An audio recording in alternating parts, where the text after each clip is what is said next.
नमस्कार दोस्तों, मैं प्रेम प्रकाश सागर स्वागत करता हूं आप सभी का आपके अपने YouTube channel UP global coaching में। जैसा कि आप लोगों को जानकारी है, हमारी यूपी ग्लोबल कोचिंग की तरफ से आप सभी के लिए सीटेट की तैयारी बेहतर और अच्छे तरीके से क्लास प्रैक्टिस सेट के माध्यम से YouTube पर फ्री कराई जा रही है। आपके लिए अब तक हम गणित के 2 प्रैक्टिस सेट करा चुके हैं, जो 30-30 प्रश्नों के थे।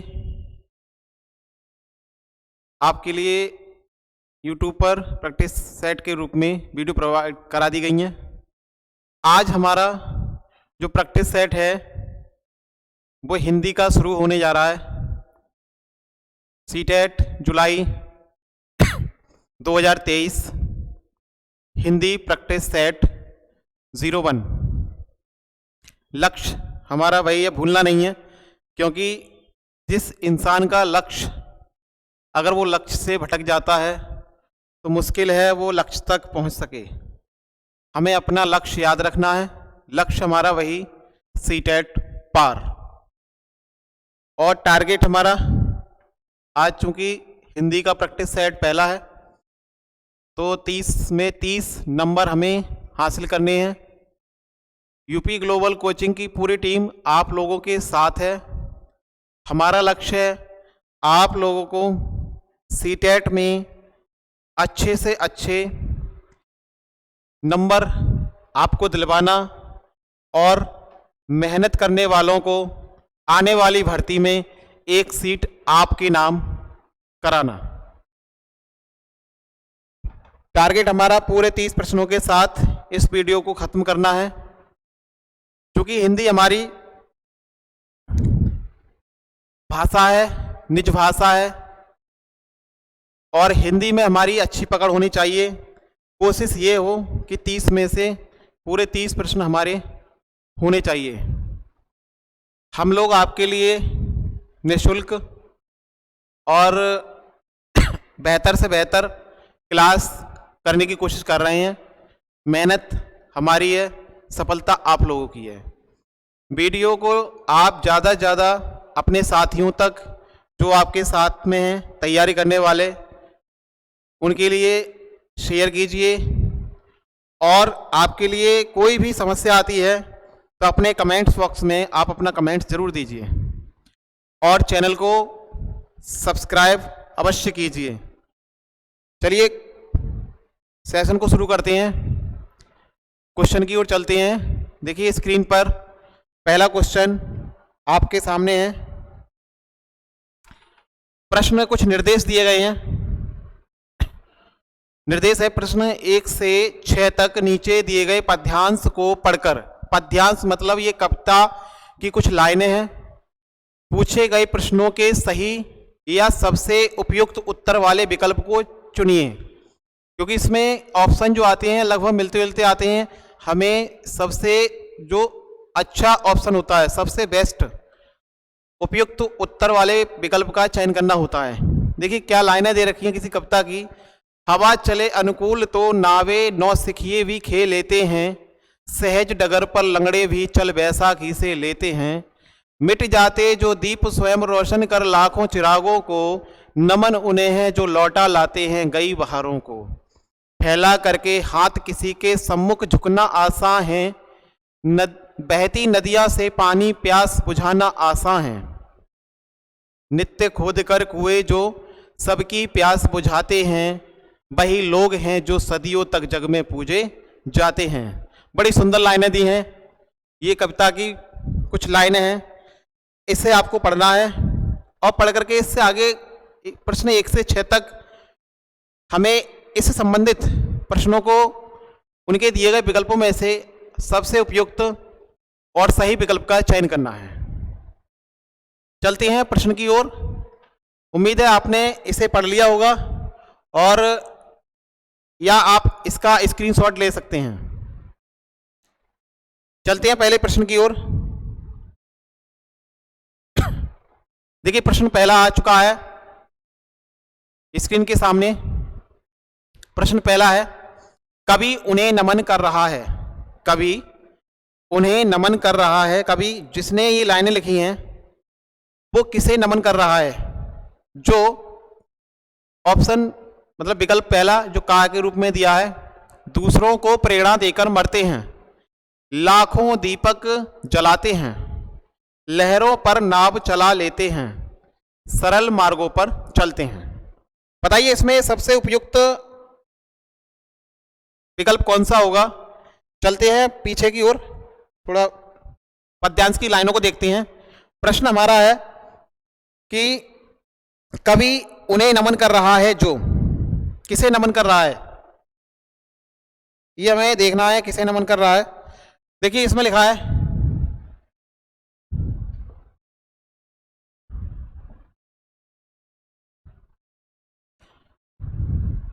मिट जाते जो दीप स्वयं रोशन कर लाखों चिरागों को, नमन उन्हें हैं जो लौटा लाते हैं गई बहारों को। मिट जाते जो दीप स्वयं रोशन कर लाखों चिरागों को। रोशन का मतलब ये नहीं है कि हम लाखों दीपक जला दें। रोशन का मतलब दूसरे अपने माध्यम से दूसरों को प्रेरणा दे करके और अमर हो जाना, मर जाना। इसका जो पहला ऑप्शन होगा विकल्प का, दूसरों को प्रेरणा देकर मरते हैं, यानी कवि ऐसे लोगों को नमन कर रहा है जो दूसरों को प्रेरणा देकर मरते हैं। उम्मीद है आपको पहले प्रश्न का जवाब मिल गया होगा जो कि आपके पद्यांश में दे रखा है। कविता की लाइन है, डायरेक्ट तो नहीं मिल सकता, हमें इसके भावार्थ को, अर्थ को समझ करके और प्रश्न के अर्थ को समझ करके हमें उसका जवाब देना है। चलते हैं अगले प्रश्न की ओर। देखिए प्रश्न दूसरा आपके सामने है, कविता में बैसाखी का भावार्थ है। कविता में बैसाखी का भावार्थ है एक महीना, सहारा, सीढ़ी, एक फसल। चलते हैं पद्यांश की ओर।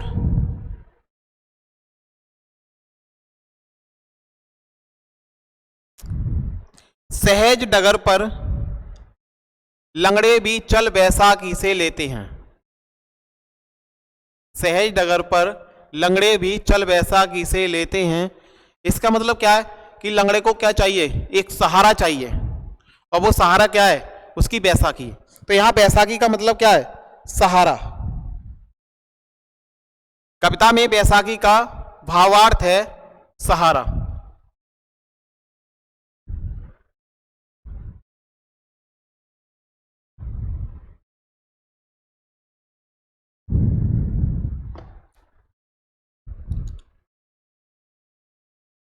आपने इस प्रश्न का जवाब समझ लिया होगा और प्रश्न को आपने देख लिया होगा। चलते हैं अगले प्रश्न की ओर। प्रश्न 3 है, पानी पी प्यास बुझाना आसान है।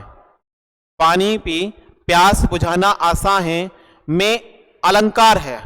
अब इसमें ये अलंकार पूछा है, हमें पद्यांश की ओर जाने की जरूरत नहीं है, केवल इसमें हमें ये छांटना है कि दी गई जो लाइनें हैं इसमें अलंकार कौन सा होगा। अनुप्रास अलंकार, मानवीकरण अलंकार, उपमा अलंकार, रूपक अलंकार।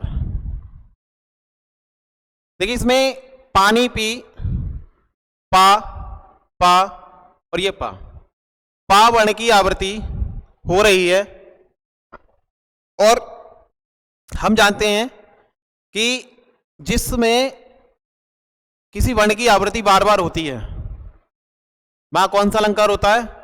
अनुप्रास अलंकार होता है। अनुप्रास अलंकार होता है वर्ण की आवृत्ति होने पर।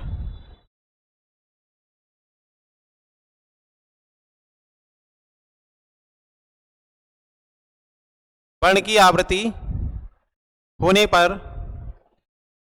पा वर्ण जो है यहाँ पर 3 बार आया है, लेकिन इसकी आवृत्ति जो है वो एक कम होती है, आवृत्ति इसमें 2 होगी और किसी की नहीं है, अतः यहाँ पर अनुप्रास अलंकार है। लेकिन मानवीकरण अलंकार क्या होता है, इसकी परिभाषा देखिए।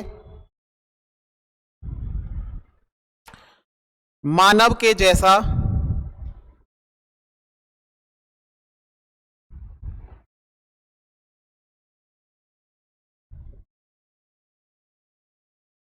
क्रियाकलाप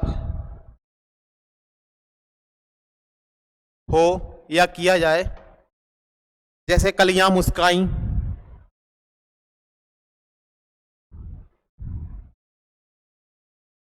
कलियों का मुस्काना। उपमा अलंकार क्या होता है, जहां 2 वस्तुओं की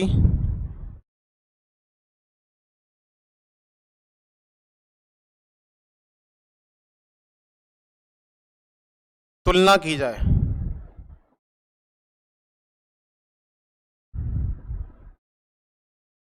जहां 2 वस्तुओं की तुलना की जाए।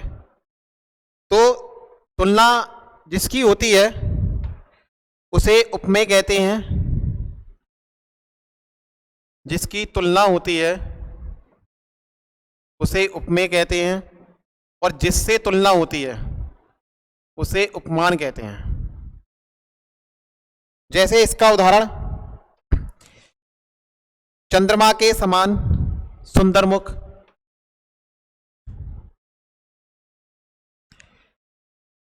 रूपक अलंकार उपमेय को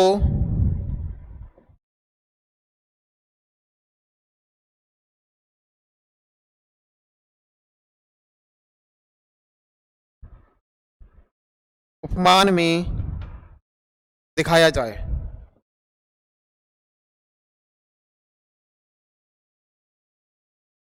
उपमेय को उपमान में दिखाया जाए।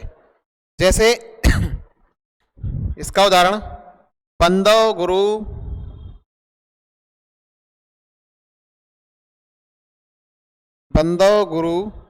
पद पदम परागा,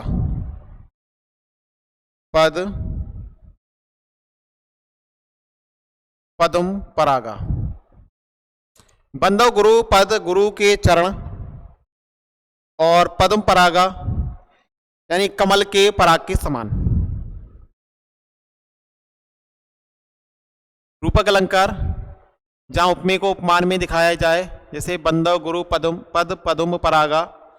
उपमा अलंकार जहां 2 वस्तुओं की तुलना की जाए, तो जिसकी तुलना होगी वह उपमेय, और जिससे तुलना की जाती है उसे उपमान कहते हैं। मानवीकरण अलंकार, मानव के जैसा क्रियाकलाप हो या किया जाए, वहाँ मानवीकरण अलंकार होता है। और दी गई पंक्ति में पानी पी प्यास बुझा आसान है, क्योंकि पा वर्ण की आवृत्ति बार बार हो रही है, अतः यहाँ पर अनुप्रास अलंकार है। अच्छा, इसमें अनुप्रास अलंकार है, लेकिन अनुप्रास अलंकार का कौन सा अलंकार है? अनुप्रास अलंकार के भेद होते हैं, इसमें कौन सा अलंकार है अनुप्रास अलंकार का? तो इसका जवाब आप कमेंट बॉक्स में जरूर दीजिएगा कि दी गई पंक्ति में अनुप्रास अलंकार तो है, लेकिन इसका कौन सा अनुप्रास होगा। छेका अनुप्रास, लाटा अनुप्रास, प्रत्यानुप्रास, जो भी है, उसमें आप उसका जवाब कमेंट बॉक्स में जरूर दीजिए। चलते हैं अगले क्वेश्चन की ओर। प्रश्न 4, समाज उन्हें सदा सम्मानित करता है जो, समाज उन्हें सदा सम्मानित करता है जो प्यासे को पानी पिलाते हैं, अपने कर्मों से सबका हित करते हैं, सदियों तक पूजे जाते हैं, नित्य नए कुएं खोदते हैं। बताइए सबसे उपयुक्त और सबसे सटीक विकल्प कौन सा होगा प्रश्न 4 में?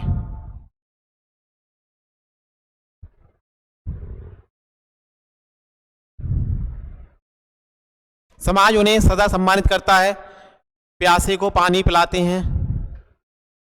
जरूरी नहीं है कि आप प्यासे को पानी पिलाएंगे, लेकिन यह है कि अपने कर्मों से सबका हित करते हैं। सबसे उपयुक्त आंसर सदियों तक पूजे जाने वाले, नित्य नए कुएं खोदते हैं। जो इसमें 4 विकल्प हैं उसमें सबसे अच्छा जो ऑप्शन है, सबसे जो सही विकल्प है, अपने कर्मों से सबका हित करते हैं। देखिए उसमें पद्यांश में देखते हैं हम क्या दे रखा है। फैला करके किसी के सम्मुख झुकना आसान है, बहती नदियां से पानी प्यास बुझा आसान है, नित्य खोदकर नए कुएं जो सबकी प्यास बुझाते हैं, वही लोग हैं जो सदियों तक जग में पूजे जाते हैं, सहज डगर पर मिट जाते हैं जो दीप स्वयं रोशन कर लाखों चिरागों को। दे रखा है यहां पर कि अपने कर्मों से सबका हित करते हैं। दीपक जो होता है, दीपक खुद जलता है, उसकी बाती जलती है, लेकिन रोशनी औरों को देता है। ठीक वैसे ही अपने कर्मों से जो दूसरों का भला करता है, जो दूसरों का हित करता है, ऐसे लोगों को ही, प्रश्न था हमारा 4, समाज उन्हें ऐसे लोगों को ही सदा सम्मानित करता है, सदा सम्मान देता है। चलते हैं अगले प्रश्न की ओर। प्रश्न 5, जो दी गई पंक्तियां हैं उसमें एक शब्द आया है नौसिखिया। प्रश्न 5 कह रहा है नौसिखिया है, मतलब इसका अर्थ क्या है? नौ विषय जानने वाला, नए विषय पढ़ने वाला, नया सिखाने वाला। वाला 2 बार हो गया इसमें।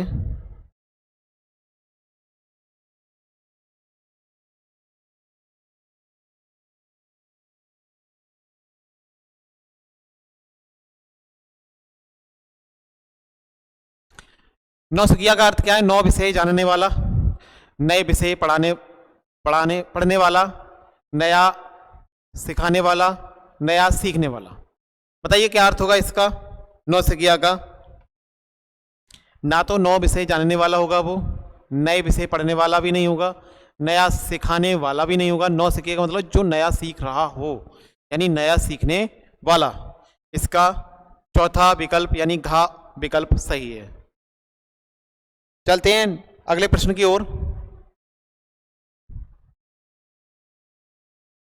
प्रश्न 6, कवि के अनुसार उनका जीवन आसान नहीं है जो लोगों के सामने हाथ फैलाते हैं, बैसाखी के सहारे चलते हैं, परिश्रम से बीती बहारों को लौटा लाते हैं, स्वयं अपने ही लिए साधन जुटाते हैं। बताइए इसमें सबसे सही और सबसे उपयुक्त विकल्प कौन सा होगा?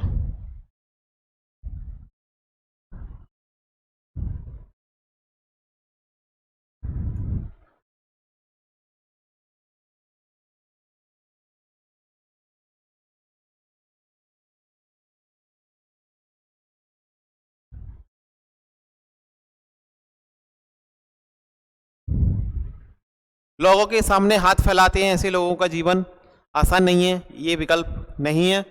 बैसाखी के सहारे चलते हैं, ये भी नहीं है। परिश्रम से बीती पहाड़ों को लौटा लाते हैं और स्वयं अपने लिए ही साधन जुटाते हैं, तो हमारा गा विकल्प सही होगा। कवि के अनुसार उनका जीवन आसान नहीं है जो परिश्रम से बीती बहारों को लौटा लाते हैं, मेहनत करने पर अपने आप को अच्छा बेहतर प्रदर्शित करने की कोशिश करते हैं।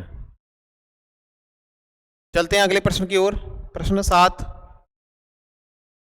निर्देश है प्रश्न संख्या 7 से 30 तक नीचे दिए गए प्रश्नों के सही या सबसे उपयुक्त उत्तर वाले विकल्प को चुनिए। क्योंकि अब तक जो प्रश्न 1 से 6 तक थे वो दिए गए पद्यांश से थे, अब हमें पद्यांश का सहारा नहीं लेना है, अपने विवेक का प्रयोग करते हुए विकल्प का चयन करना है प्रश्न के लिए। देखिए प्रश्न 7 है पूरी पाठचर्या में खालिस्तान में भाषा की भूमिका को अनदेखा नहीं किया जा सकता।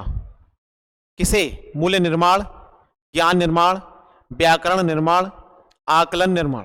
बताइए कौन सा सही जवाब होगा?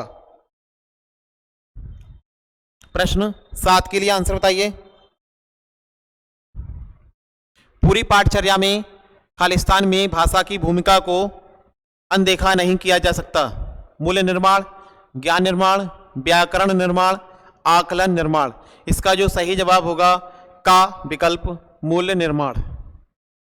इसे आप अनदेखा नहीं कर सकते, ज्ञान निर्माण को कर सकते हैं, व्याकरण निर्माण को कर सकते हैं, आकलन निर्माण कर सकते हैं।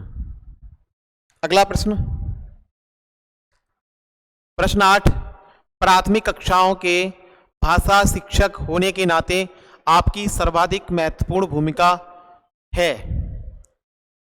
और विकल्प का, बच्चे की भाषाई क्षमता के विकास के लिए तरह तरह के अवसर जुटाना, बच्चे को वाद विवाद के लिए तैयार करना, विद्यार्थियों को सर्वाधिक अंक प्राप्त करने के लिए तैयार करना, कक्षा में पाठ्य पुस्तक का अच्छी तरह से निर्वाह करना। बताइए सबसे सटीक या सबसे उपयुक्त विकल्प कौन सा होगा?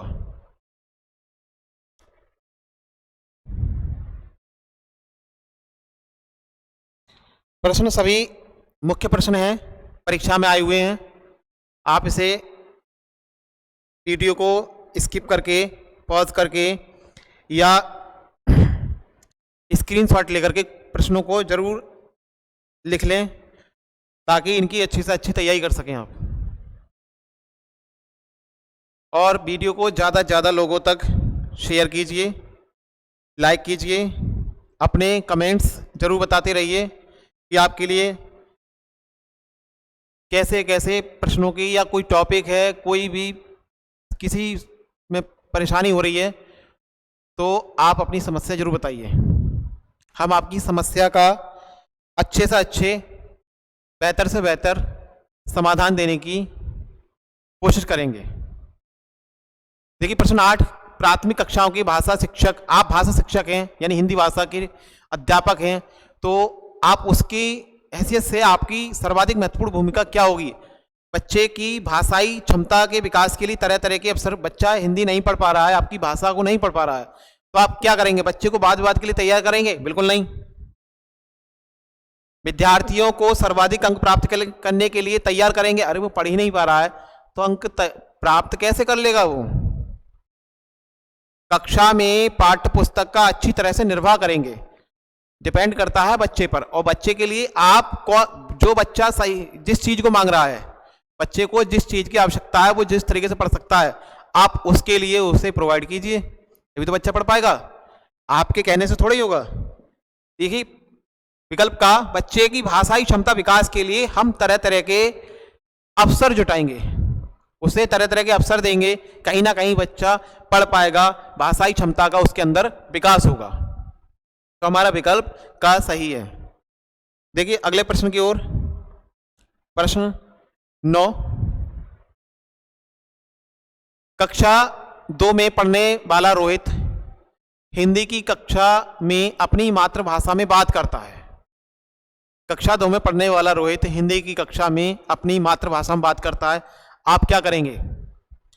उसकी भाषा को समझने की कोशिश करेंगे या बाकी बच्चों से उसकी भाषा को सीखने के लिए कहेंगे, या उसे डांटेंगे कि वह कक्षा में मातृभाषा का उपयोग ना करें, या उसे बिल्कुल अनदेखा कर पढ़ाते रहेंगे? देखिए आप बच्चे को तो डांट नहीं सकते, ये तो ध्यान रखना है, और अनदेखा नहीं कर सकते। 2 ऑप्शन तो आपके कट गए। अब बचे बाकी 2 ऑप्शन। उसकी भाषा को समझने की कोशिश करेंगे या बाकी बच्चों से उसकी भाषा को सीखने के लिए कहेंगे। भाई बच्चा पढ़ने आ रहा है, पढ़ाने आ रहा है?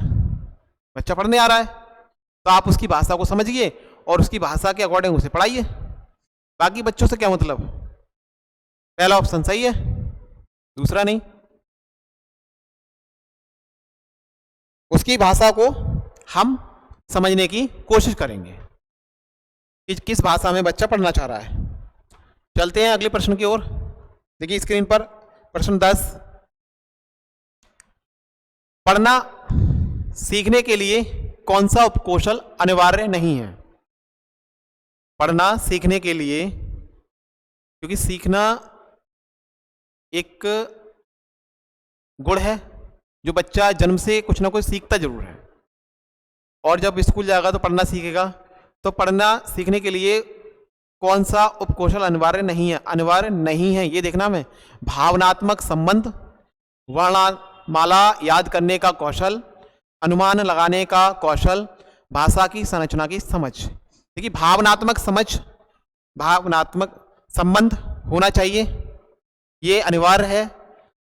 वर्णमाला याद करने का कौशल, वर्णमाला याद होगी तभी बच्चा आगे पढ़ पाएगा।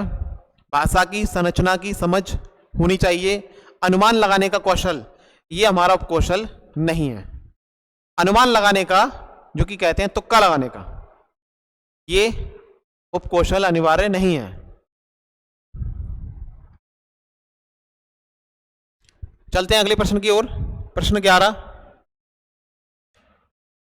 द्विभाषिक बच्चे खालिस्तान, विकास, सामाजिक सहिष्णुता और खालिस्तान चिंतन में अपेक्षाकृत बेहतर होते हैं। ऑप्शन संज्ञानात्मक सीमित का विकल्प, खा विकल्प संज्ञानात्मक विस्तृत, गा विकल्प संक्रियात्मक सीमित, घा संक्रियात्मक केंद्रित। बताइए, इसमें दो खालिस्तान है और दो आपके खालिस्तान के रूप में विकल्प दे रखे हैं। चार ऑप्शन है, चारों में से दो दो ऑप्शन दे रखे हैं, कौन सा सही होगा बताइए प्रश्न 11 में।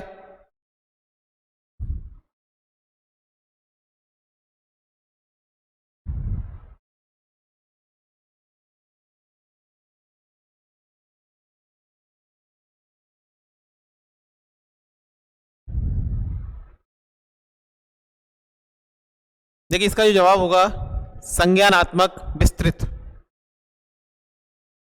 द्विभाषिक बच्चे जो संज्ञानात्मक विकास, सामाजिक सहिष्णुता और विस्तृत चिंतन में अपेक्षाकृत बेहतर होते हैं।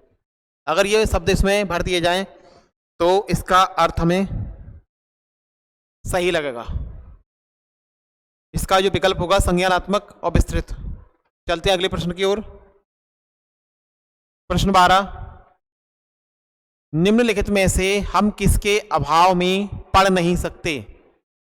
निम्नलिखित में से हम किसके अभाव में पढ़ नहीं सकते? ऑप्शन पहला का लिपि से परिचय, प्रश्न विकल्प खा 12 खड़ी से परिचय, विकल्प गा वर्णमाला की क्रमबद्धता का ज्ञान, विकल्प घा संयुक्ताक्षरों की पहचान। बताइए कौन सा विकल्प सही होगा?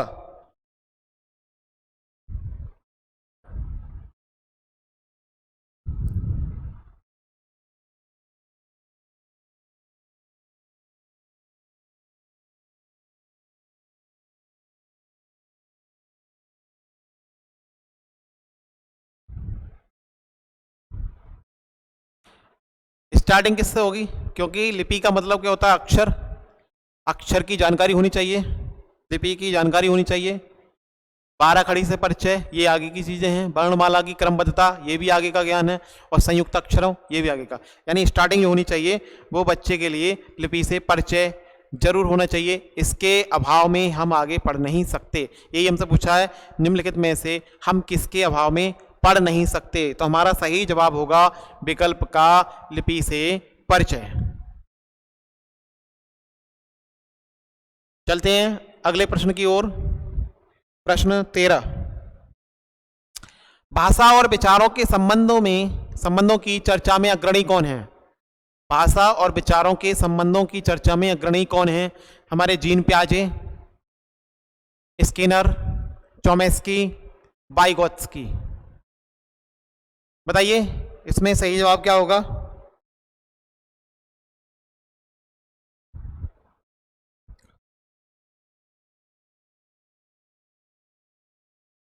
देखिए पियाजे ने क्या कहा है, थोड़ा लिख दे रहा हूं उनके बारे में, इंपॉर्टेंट है और चारों कहीं ना कहीं पूछे जाते हैं। ये पियाजे के बारे में, संज्ञानात्मक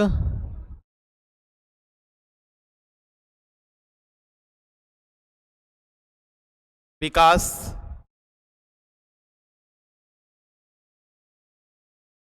संज्ञानात्मक विकास भाषा से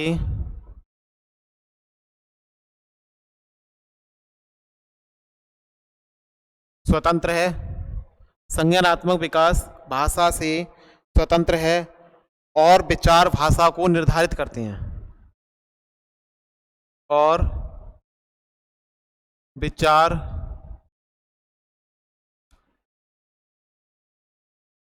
भाषा को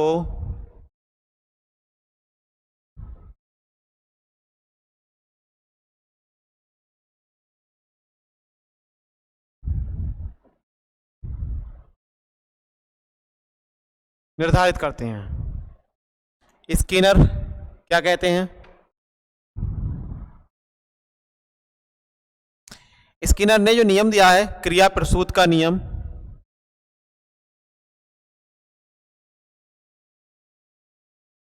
क्रिया प्रसूत का नियम,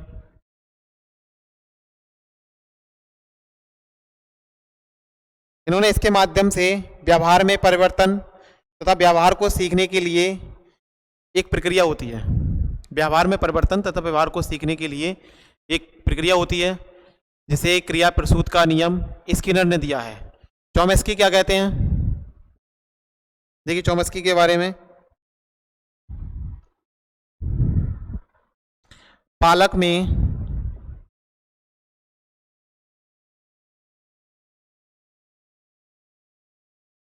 भाषा, व्याकरण, भाषा या व्याकरण को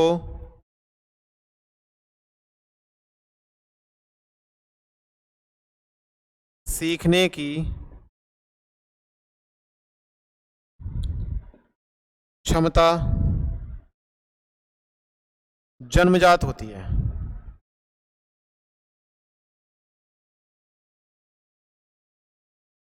बालक में भाषा या व्याकरण को सीखने की क्षमता जन्मजात होती है, लेकिन ये जो क्षमता होती है ये विकसित होती है उसके वातावरण में आने के बाद।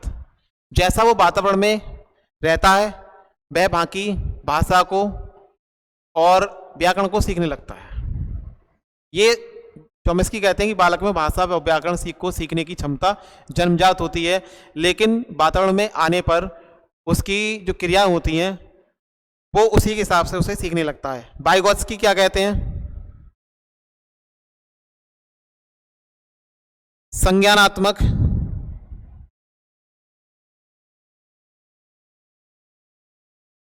विकास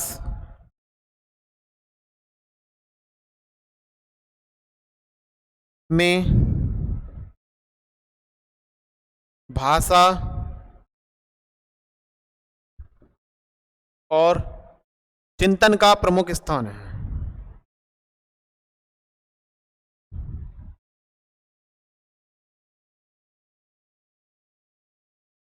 चिंतन का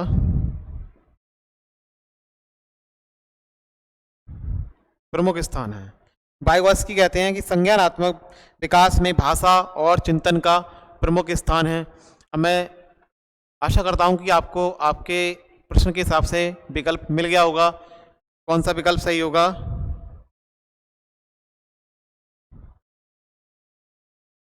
प्रश्न है भाषा और विचारों के संबंधों की चर्चा में अग्रणी कौन है? अग्रणी मतलब जिसने सही विचार दिए हैं। तो हमारे चॉम्स्की जो कहते हैं बालक में भाषा या व्याकरण को सीखने की क्षमता जन्मजात होती है, लेकिन वो व्याकरण जो भाषा जन्मजात होती है और वो वातावरण में आने के बाद ही उसके हिसाब से उसे सीख पाता है, क्रियात्मक रूप से उसे सीख पाता है। ये कहा है हमारे चॉम्स्की ने, जो कि हमारा गा विकल्प सही होगा। इसे आप नोट कर लेना या आप स्क्रीनशॉट लेकर के इसे नोट कर लेना। चलते हैं अगले प्रश्न की ओर। प्रश्न 14, सिद्धार्थ की मां ने अपने परिवार के सदस्यों से अनुरोध किया है कि वे घर में एक ही भाषा का प्रयोग करें जिससे कि सिद्धार्थ का भाषाई विकास ठीक से हो सके। उनके बारे में आप क्या कहेंगे? विकल्प का, वह सिद्धार्थ के भाषिक परिवेश में किसी प्रकार का अवरोध नहीं चाहती, वह सिद्धार्थ को समृद्ध भाषिक परिवेश से वंचित कर रही है, वह सिद्धार्थ के भाषाई विकास के लिए विशेष प्रयत्न कर रही है, वह भाषा अर्जन के सिद्धांतों की गहरी समझ रखती है। बताइए इसमें उपयुक्त विकल्प का चयन कीजिए, कौन सा विकल्प सही होगा। प्रश्न 14,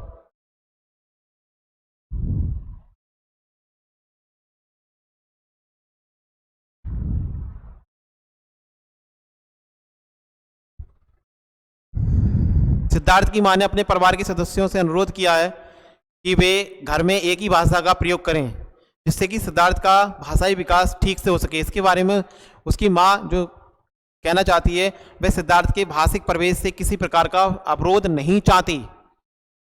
हमारा का विकल्प सही है। वह सिद्धार्थ के भाषिक प्रवेश में किसी प्रकार का अवरोध नहीं चाहती।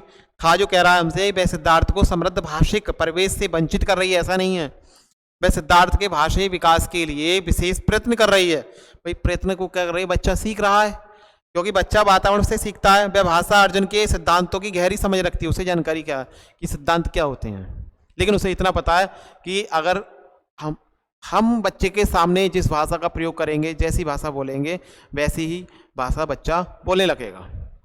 तो इसलिए वो परिवार वालों से कहती है, क्योंकि उसे पता है वह सिद्धार्थ के भाषिक प्रवेश में किसी प्रकार का अवरोध नहीं चाहती, इसलिए अपने परिवार वालों से एक गुजारिश करती है, अनुरोध करती है। चलते हैं अगले प्रश्न की ओर। प्रश्न 15, प्राथमिक स्तर पर भाषा शिक्षण के संदर्भ में सर्वाधिक महत्वपूर्ण है कि बच्चे लिखी छपी सामग्री का अर्थ समझ सकें, लिखी छपी सामग्री को बोल बोलकर पढ़ सकें, अक्षरों को जोड़ जोड़कर पढ़ सकें, शब्दों को जोड़ जोड़कर वाक्य पढ़ सकें। बताइए सबसे उपयुक्त विकल्प कौन सा होगा? वीडियो को ज़्यादा से ज़्यादा शेयर कीजिए, लाइक कीजिए।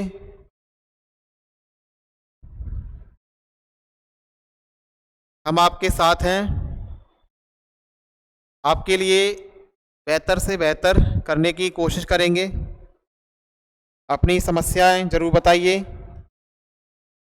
आपकी समस्याओं का समाधान किया जाएगा। बताइए प्रश्न 15 का सही जवाब क्या होगा?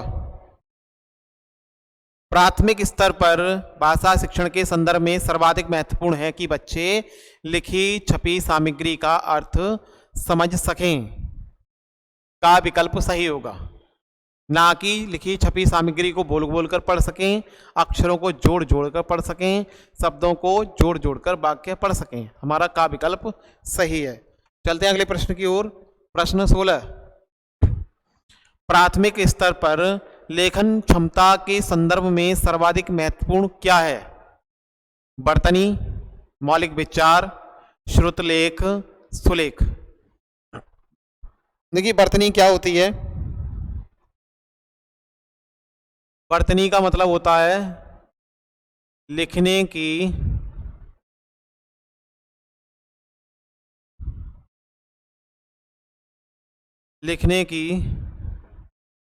रीति को हम वर्तनी कहते हैं,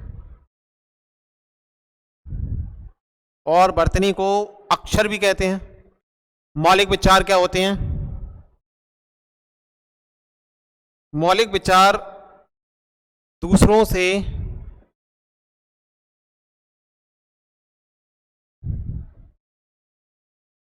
से अलग करते हैं।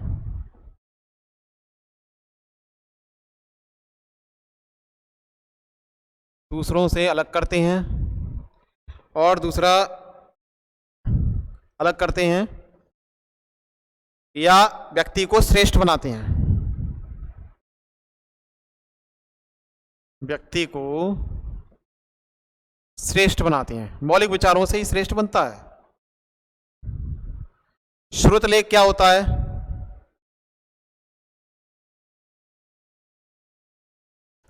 श्रुतलेख सुने हुए को लिखना, श्रुतलेख।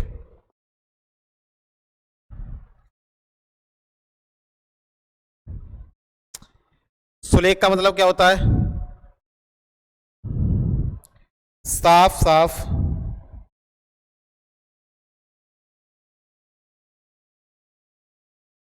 व शुद्ध लिखना। साफ साफ व शुद्ध लिखना। मैं समझता हूं आपको आपके प्रश्न के हिसाब से सही जवाब मिला होगा। प्राथमिक स्तर पर लेखन क्षमता के संदर्भ में सर्वाधिक महत्वपूर्ण क्या है? लिखने की रीति, प्राथमिक स्तर की बात हो रही है। मौलिक विचार, जो दूसरों से अलग करते हैं, व्यक्ति को श्रेष्ठ बनाते हैं। श्रुतलेख, सुने हुए को लिखना, सुलेख साफ साफ बात शुद्ध लिखना, तो सुने हुए को लिखना हमारा गा विकल्प सही होगा, क्योंकि ये हिंदी है और हिंदी भाषा में हमें बिना गलती करे हुए हिंदी को समझना चाहिए, क्योंकि हिंदी हमारी राष्ट्रभाषा है, जिसके बारे में कवियों ने कहा है, निज भाषा उन्नति है सब उन्नति का मूल, और बिन निज भाषा ज्ञान के मिटे न हिय कोई सूल। व्यक्ति के लिए अपनी राष्ट्रभाषा हिंदी की जानकारी अच्छी होनी चाहिए। चलते हैं अगले प्रश्न की ओर। प्रश्न 17।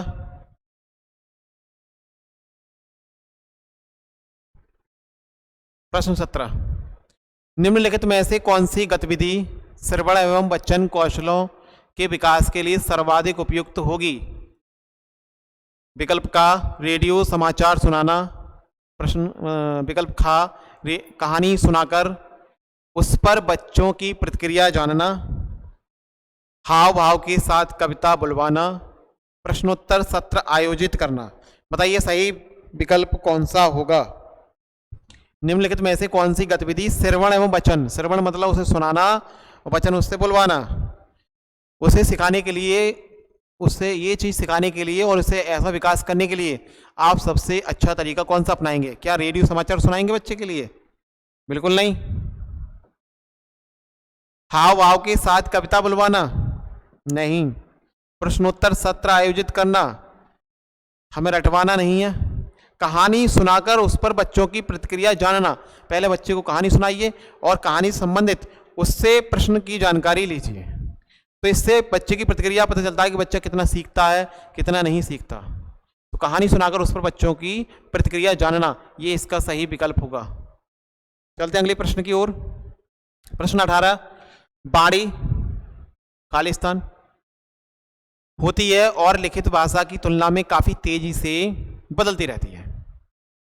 बाणी जो हम बोलते हैं, गौड़ का मतलब क्या होता है?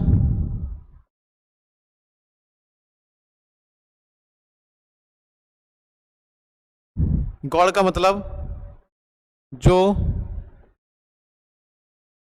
मूल अर्थ से भिन्न हो, मूल अर्थ से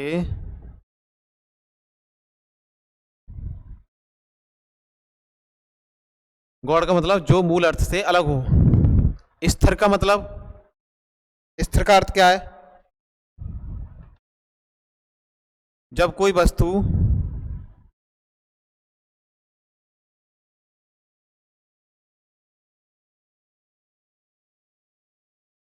वस्तु या जीव एक ही स्थान पर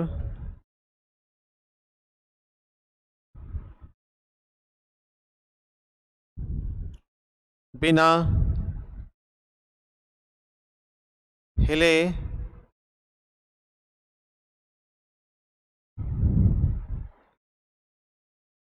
खड़ा रहे तो उसे हम स्थिर कहते हैं। अस्थाई क्या होता है? अस्थाई का मतलब जो बदलता रहे, यानी परिवर्तन हो, इसमें परिवर्तनशील हो या बदलती रहे, इसमें परिवर्तन हो जाए, बदलाव हो, कायम ना रहे। स्थायी का मतलब जो नियमित हो, जो कभी बदले ना, नियमित या अपरिवर्तनशील।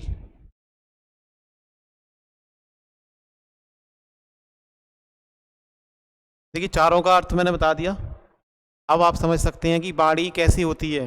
बाणी अस्थायी होती है और लिखित भाषा की तुलना में काफ़ी तेजी से बदलती रहती है। हमारा जो विकल्प होगा प्रश्न 18 का अस्थायी होगा, क्योंकि आपके लिए कोई कहानी सुनाता है, आपके लिए किसी ने किसी दूसरे के बारे में कुछ बताया, तो आप जो तीसरे व्यक्ति को बताएंगे तो उसमें चेंजिंग आ जाएगी। लेकिन लिखित भाषा जो होगी, लिखित में कहानी है, आप उतना ही लिख कर देंगे जितना है। तो ये वाणी जो होती है वो अस्थायी है और लिखित भाषा की तुलना में काफी तेजी से बदलती रहती है। अतः हमारा ग विकल्प सही होगा। वीडियो को ज्यादा से ज्यादा लाइक कीजिए, शेयर करते रहना। चलते हैं अगले प्रश्न की ओर। प्रश्न 19, बहुभाषी कक्षा से तात्पर्य है। बहुभाषी बच्चे से मतलब नहीं है, बहुभाषी अभिभावक से मतलब नहीं है, बहुभाषी कक्षा से तात्पर्य है। इसका मतलब है कि पहला ऑप्शन, जिस कक्षा में कम से कम 2 भाषाओं में पाठ्य पुस्तक उपलब्ध हो। खा विकल्प, जिस कक्षा में प्रत्येक बच्चे के घर की बोली को सम्मान दिया जाता हो। विकल्प ग, जहां बहुत सी भाषा का अध्ययन किया जाता है। विकल्प घ, जिस कक्षा के शिक्षक शिक्षिका 2 या 2 से अधिक भाषाएं पढ़ लिख सकते हो। बताइए सही जवाब कौन सा होगा। जिस कक्षा में कम से कम 2 भाषाओं में पाठ्य पुस्तक उपलब्ध हो। पाठ्य पुस्तक जो पढ़ने वाली हो, जो हिंदी और इंग्लिश, मतलब कोई भी लैंग्वेज में उपलब्ध हो, ऐसे बहुभाषी कक्षा से मतलब नहीं है। इसका तो हो नहीं सकता। जिस कक्षा में प्रत्येक बच्चे, घर से क्या मतलब, बच्चा इस विद्यालय आ रहा है, हमें विद्यालय से मतलब है। जहां बहुत सी भाषा का अध्ययन किया जाता हो। बहुभाषी का मतलब ये नहीं है कि जहां बहुत सी भाषाएं बोली जा रही हो या पढ़ाई जा रही हो। इसका जो सही जवाब होगा, सही जो विकल्प होगा, जिस कक्षा के शिक्षक शिक्षिका 2 या 2 से अधिक भाषाएं पढ़ लिख सकते हो और वो पढ़ाते हो बच्चों के लिए। तो हमारा घ विकल्प सही होगा। यानी ऐसी कक्षा जिसमें जो आपके टीचर्स हैं वो कम से कम 2 या 2 से अधिक भाषाएं पढ़ लिख सकते हो, तो वह कक्षा कैसी होगी, बहुभाषी कक्षा होगी। चलते हैं अगले प्रश्न की ओर। प्रश्न 20, संज्ञान के स्तर पर विकसित खालिस्तान अन्य भाषाओं में आसानी से अनुदित होती रहती है। ज्ञान क्षमता, व्याकरण क्षमता, तर्क क्षमता, भाषा क्षमता। ज्ञान क्षमता यानी ज्ञान ग्रहण करने की, ज्ञान आप जानने की क्षमता हो।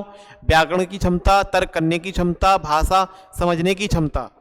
संज्ञान के स्तर पर अन्य भाषाओं में आसानी से अनुदित होती रहती है। बताइए कौन सा विकल्प सही होगा।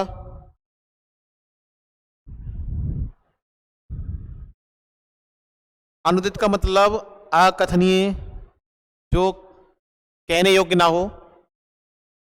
संज्ञान के स्तर पर विकसित खालिस्तान अन्य भाषाओं में आसानी से अनुदित होती रहती है। ज्ञान क्षमता, व्याकरण क्षमता, तर्क क्षमता, भाषा क्षमता। प्रश्न 20 का जवाब बताइए कौन सा विकल्प सही होगा। इसका जो विकल्प होगा घ, भाषा क्षमता सही होगा। भाषा संज्ञान के स्तर पर विकसित भाषा क्षमता अन्य भाषाओं में आसानी से अनुदित होती रहती है। चलते हैं अगले प्रश्न की ओर। प्रश्न 21, भाषा शिक्षण को खालिस्तान संदर्भ में रखकर देखने की आवश्यकता है। का आर्थिक, ख सांस्कृतिक, गा नैतिक, घ बहुभाषी। प्रश्न 21 का जवाब बताइए कौन सा विकल्प सही होगा।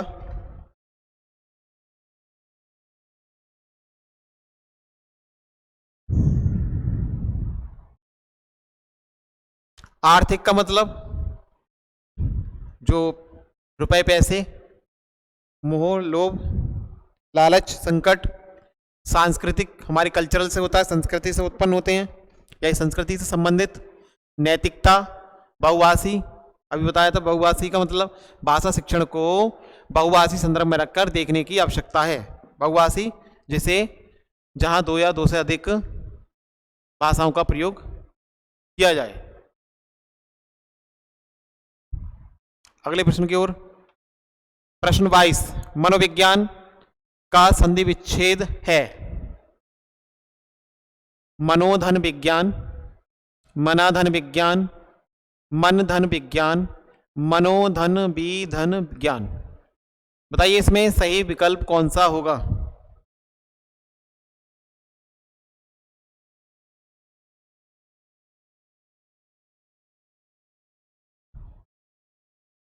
मनोविज्ञान का संधि विच्छेद विकल्प खा मना धन विज्ञान, यहां पर विसर्ग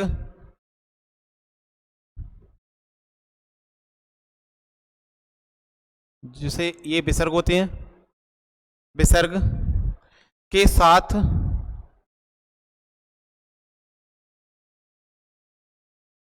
ई शब्द, विसर्ग के साथ ई जोड़ने पर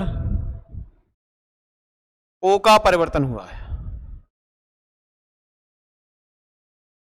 विसर्ग के साथ ई आने पर इनका परिवर्तन ओ में हो गया और ये हो गया आपका मना धन विज्ञान का मनोविज्ञान, जिसमें संधि कौन सी होगी? विसर्ग संधि।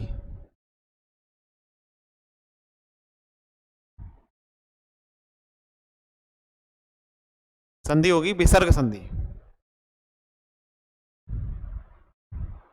चलते हैं अगले प्रश्न की ओर। प्रश्न 23, अनायास में प्रयुक्त उपसर्ग है। अनायास में प्रयुक्त उपसर्ग है। विकल्प का अना, विकल्प खा अन, विकल्प गा अन और विकल्प गा आ। बताइए अनायास में प्रयुक्त उपसर्ग। उपसर्ग क्या होता है? वे शब्द जो किसी शब्द के आगे जोड़े जाते हैं, किसी मूल शब्द के आगे जोड़े जाएं, उन्हें उपसर्ग कहते हैं। अब अनायास में जो आपका अनायास दे रखा है, इसमें मूल शब्द क्या है और इसमें उपसर्ग क्या है? इसमें उपसर्ग है आपका अन धन आयास। अन धन आयास। अन यहां पर उपसर्ग होगा।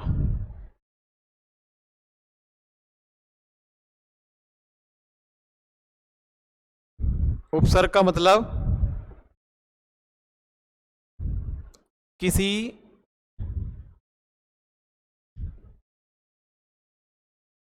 शब्द के आगे या बोले तो पहले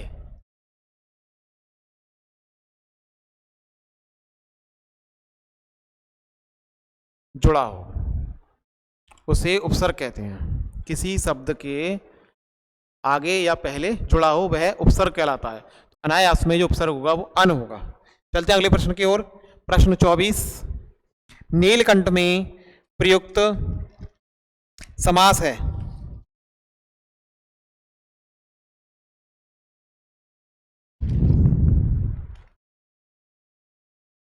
बताइए नीलकंठ में प्रयुक्त समास कौन सा होगा?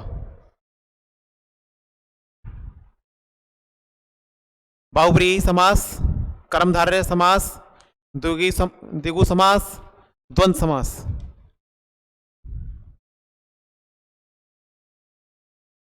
देखिए बहुब्रीहि समास क्या होता है?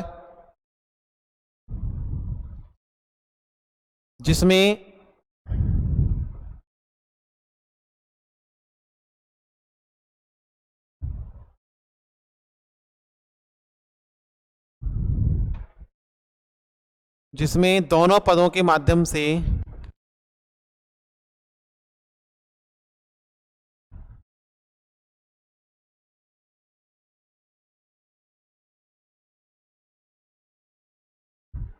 किसी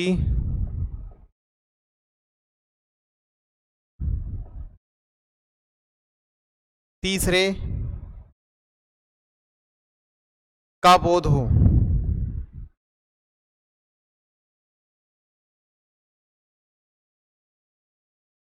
या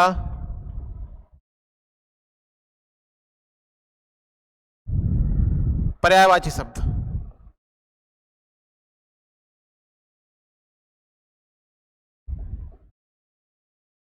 पर्यायवाची शब्द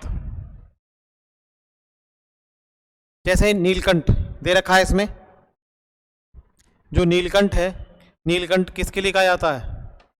शिव जी के लिए, यानी शिव जी का पर्यायवाची शब्द है ये।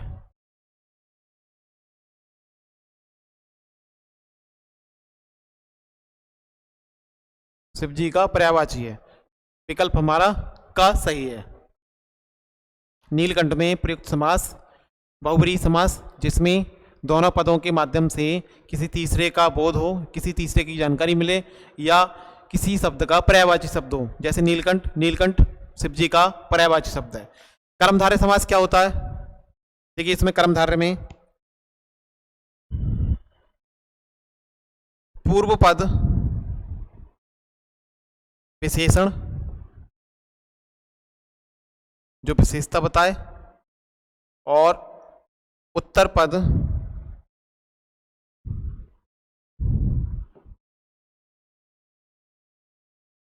पद होगा यहां पर विशेष।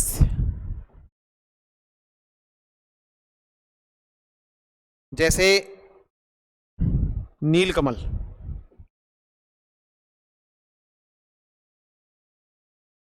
नीलकमल। द्विगु समास, द्विगु समास में क्या होता है? पूर्व पद संख्या हो, पूर्व पद संख्यावाचक हो,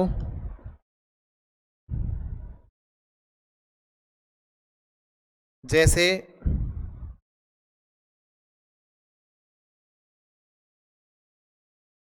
नवरत्न,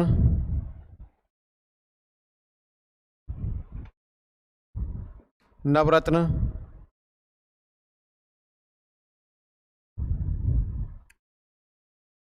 चतुर्भुज।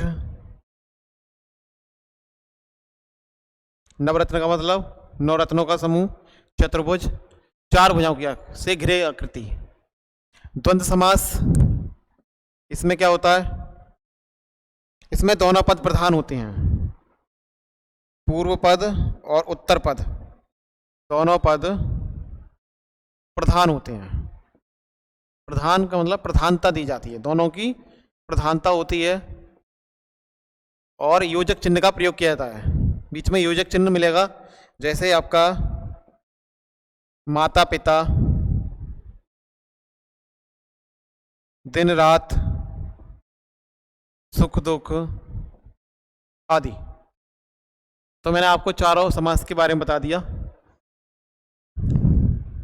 इंपॉर्टेंट है ये, इसे आप जरूर नोट करें, स्क्रीनशॉट ले लें। चलते हैं अगले प्रश्न की ओर। प्रश्न 25, आंसू शब्द का बहुवचन होगा। आंसू शब्द का बहुवचन होगा। आंसुएं, आंसुओं, आंसुएं, आंसू। देखिए यहां पर भी ये थोड़ा बिंदी लगी है यहां पर, ये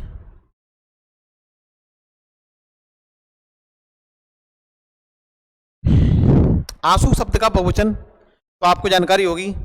आंसू शब्द जो है वो सदैव बहुवचन में ही प्रयुक्त होता है। जैसे आंसू, हस्ताक्षर,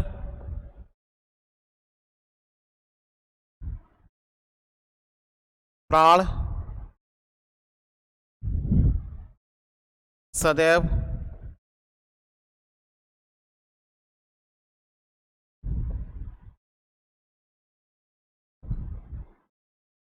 बहुवचन में ही प्रयुक्त होते हैं।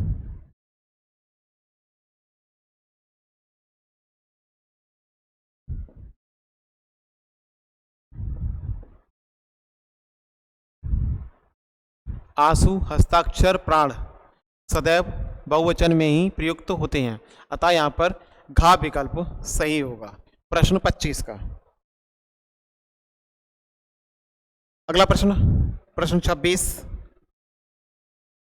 अर्थशास्त्र शब्द है। अर्थशास्त्र शब्द है, क्या ये क्रिया है, क्या ये संज्ञा है, क्या ये विशेषण है, या प्रविशेषण है? बताइए कौन सा विकल्प सही होगा।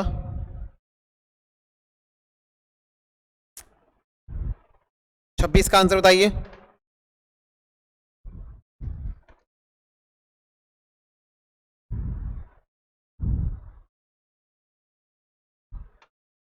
नहीं, क्रिया क्या होती है?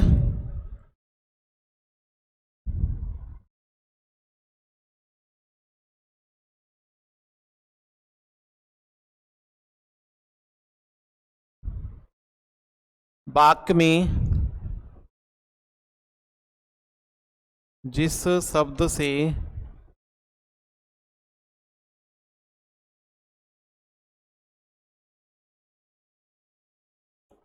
कार्य का बोध हो, कार्य का बोध हो या कार्य करने का बोध हो, वह क्रिया कहलाएगी। संज्ञा नाम को, या पूरा लिख लो, वस्तु, स्थान, प्राणी, भाव के नाम को नाम को संज्ञा कहते हैं। राम, आगरा, चीता, बाज, कौआ, क्या है? सब संज्ञा है, नाम है ये। नाम जो उसकी पहचान बताए संज्ञा होती है। वाक्य में जिस शब्द से कार्य का होना पाया जाए या कार्य का बोध हो वो क्रिया कहलाती है। जैसे रोना, हंसना,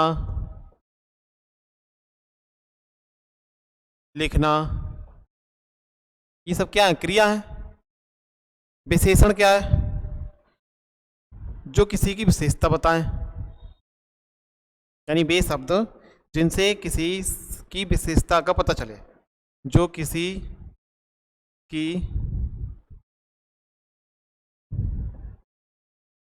विशेषता बताएं, जो किसी की विशेषता बताएं, या विशेषता बताने वाले शब्दों को हम विशेषण कहते हैं। जैसे लाल कागज, लाल शर्ट, सफेद पैंट, काला बोर्ड, बहुत सारे हैं। प्रविशेषण क्या होते हैं?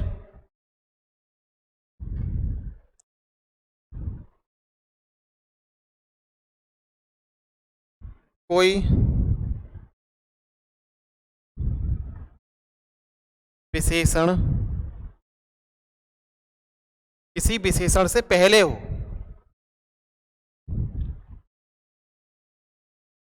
किसी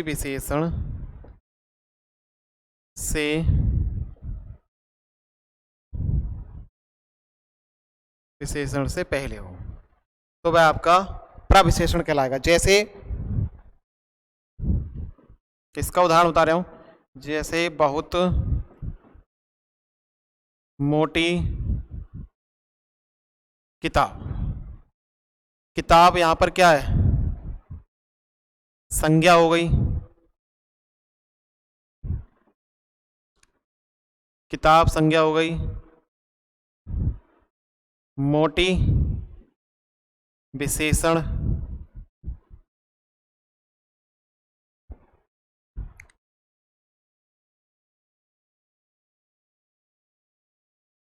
और बहुत, बहुत यहां पर क्या है? प्रविशेषण।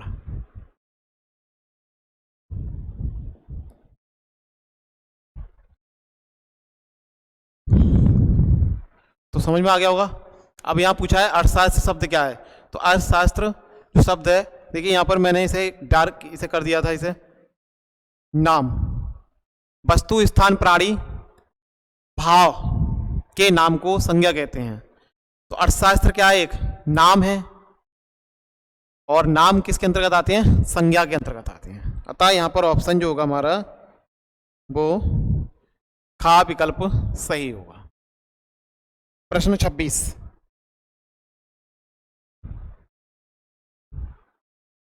अगला प्रश्न, प्रश्न 27, संसार शब्द का समानार्थी शब्द होगा राष्ट्र, देश, समाज, जगत। राष्ट्र, देश, समाज, जगत, संसार शब्द का समानार्थी। जवाब दीजिए, सही विकल्प का चयन कीजिए। वीडियो को ज़्यादा से ज़्यादा लोगों तक शेयर करते रहिए और अपने कमेंट्स कमेंट्स बॉक्स में जरूर लिखिए आपको किसी टॉपिक में या किसी प्रश्न में से संबंधित कोई भी समस्या हो, तो आपकी समस्या का समाधान हम बेहतर से बेहतर आप तक पहुंचाने की कोशिश करेंगे। वीडियो को लाइक जरूर कीजिए, चैनल को सब्सक्राइब कीजिए। बताइए प्रश्न 27 का जवाब क्या होगा? संसार शब्द का समानार्थी राष्ट्र, देश, समाज। तो इसका जो सही आंसर होगा विकल्प घ, जगत, सही होगा। अगला प्रश्न, प्रश्न 28, भारतीय शब्द में प्रत्यय जुड़ा है। देखिए पीछे जो प्रश्न आया था उसमें उपसर्ग पूछा था, अब यहां पूछा है प्रत्यय। उपसर्ग जो शब्दों से पहले जुड़ते हैं, प्रत्यय जो शब्दों के बाद में जुड़ते हैं। शब्दों के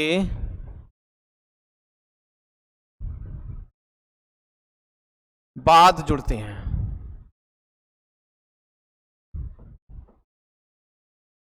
शब्दों के बाद जुड़ते हैं वो क्या कहलाते हैं? प्रत्यय कहलाते हैं। अब भारतीय, भारतीय में मूल शब्द क्या है?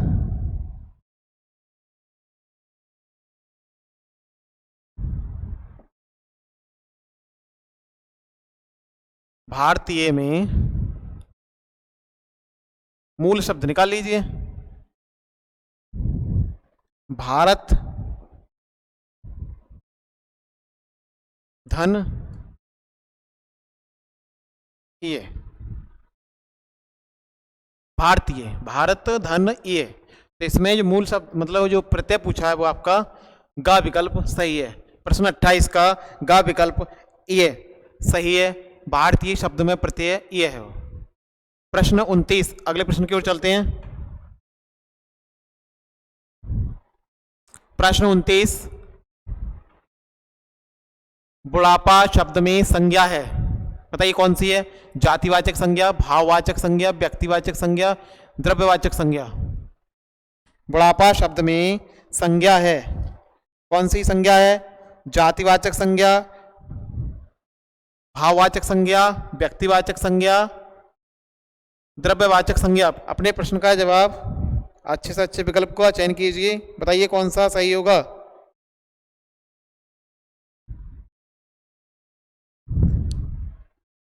देखिए जातिवाचक संज्ञा क्या होती है? जो समस्त जाति का बोध कराए, समस्त जाति का बोध कराए। वह संज्ञा जिससे संपूर्ण जाति का बोध हो, वह संज्ञा जिससे संपूर्ण जाति का बोध हो, बोध कराने वाले शब्दों को क्या कहेंगे? जातिवाचक संज्ञा कहेंगे। जैसे कलम, नदी, किताब। ये जो किताब है, नदी है, कलम है, ये विशेष किसी की बात नहीं हो रही है, ये पूरे विश्व की बात हो रही है, तो जाति का बोध करा रहे हैं। अगला है भाववाचक संज्ञा। भाववाचक संज्ञा में कौन सी होगी? भाववाचक संज्ञा जो भाव का बोध कराएं, भाव का बोध कराने वाले शब्दों को भाववाचक संज्ञा कहते हैं। जैसे बुढ़ापा,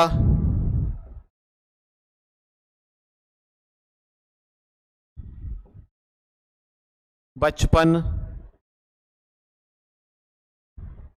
लड़कपन। व्यक्तिवाचक संज्ञा, व्यक्तिवाचक संज्ञा किसी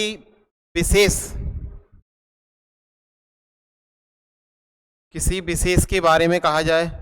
अब वो व्यक्ति हो, स्थान हो, प्राणी हो, किसी विशेष के बारे में बोध कराए।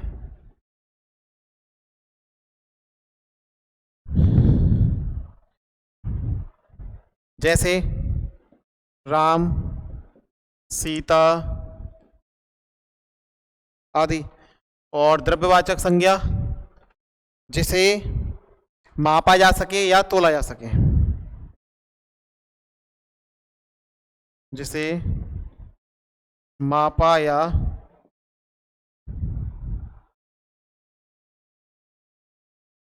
तोला जा सके, या वे मतलब जहां जो वस्तु किसी से बनी होगी। द्रव्यवाचक संज्ञा के अंतर्गत जैसे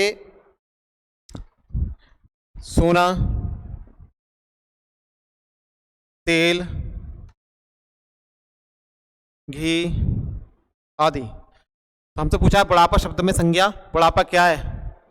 एक भाववाचक है, भाव बता रहा है, तो यहां पर विकल्प घ भाववाचक संज्ञा सही होगा।